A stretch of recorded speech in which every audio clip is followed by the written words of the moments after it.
We are here at this workshop on peer learning, on entrepreneurship education, because we wanted to bring together policymakers, people from academia, entrepreneurs, NGOs, and we wanted to have them all interact in a workshop and discuss their ideas, see what we can come up with collectively.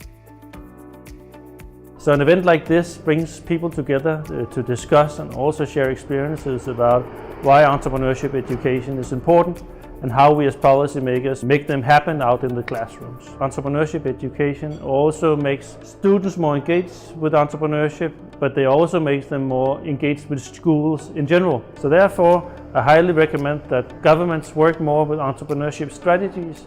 I am a student entrepreneur from Luxembourg. I think that the way we are taught has to change. So it's clear that not everyone has the entrepreneurship mindset, but it's really important that students know that they can participate in these programs and really make their idea happen.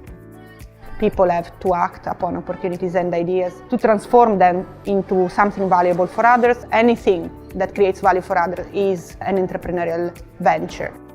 Companies have an important role to play to build this new workforce and to partner with schools, with Ministry of Education, with NGO, to help them and to share the business needs of the needs of the workforce, what we expect from the workforce, and to help them to build them.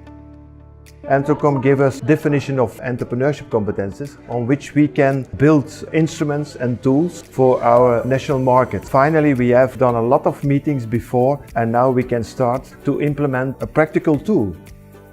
The tools like Entrecomp and DigComp and the other competence frameworks are really important because they provide a very good tool that could be applied at the national level with support of experts, of course, but could be applied for stimulating system level developments in the countries.